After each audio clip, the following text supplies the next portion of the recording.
Hello Katie Bars, and welcome back to another quick tutorial. This is going to be for an adjustable shoulder strap which I made using a bias binding. If you'd like to see how I made this strap from scratch, this is something you can add onto dresses and tops just to make it adjustable. Then make sure to keep on watching.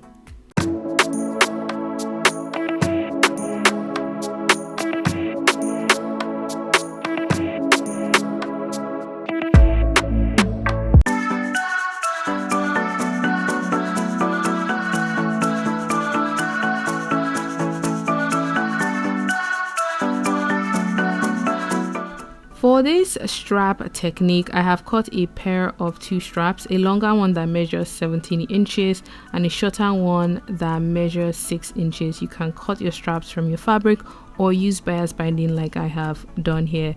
Now my strap width itself is about 1 inch, and I'm going to fold it in half and stitch it like so. So if you're going to be working with a strap that you've cut from your fabric, you need to make a tunnel, turn it inside out before you go on to this next step. Here I am taking the shorter strap and I am looping it over the ring. So you would need a ring and a double ring set, which I'm going to link down below. And then I'm going to take the longer strap and pass one end of the longer strap over and under the double ring.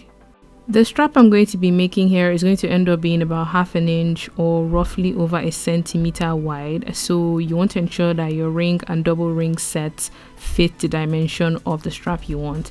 Now once I've passed it over and under the double ring, I'm going to take the ends and then loop it over the ring like so. Once I have that looped like this, I'm going to still take that end and then pass it across the middle of my double ring. I think this is the part that's a little bit tricky, especially if your strap is very skinny. You want to pass it through like this direction and then loop it around the middle of the double ring. Once you've passed that across, you're going to have the edge of that longer strap and the adjacent fabric next to it. You would need to tack that part down that I've just pinned, and that's going to secure the strap. Now I'm going to take this to my machine and I'm going to stitch down that part that I have pinned. And once I've done this for one side, I'll need to repeat this on the other side of my strap. Now I'm taking this to my machine, and you want to only stitch that edge of the strap and the adjacent side that you pinned together. You want to leave the fabric or the strap on top free, because that way you'll be able to move the length or adjust the length of your strap. Now once that is all done, this is what the strap is looking like. Typically I would stitch the shorter edge to the back of my garment and then the side that has the longer strap to the front of my garment, but you can work with whichever side that you feel comfortable with.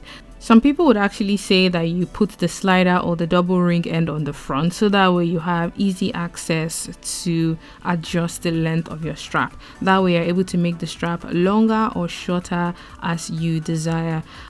I hope you've enjoyed watching this quick tutorial. This is part of my upcoming birthday dress, which will be coming soon to the channel. If you enjoyed this video, please give it a thumbs up. Comment down below which other projects, patterns that we should try out. And until next time, have a good morning, afternoon, and evening wherever you are.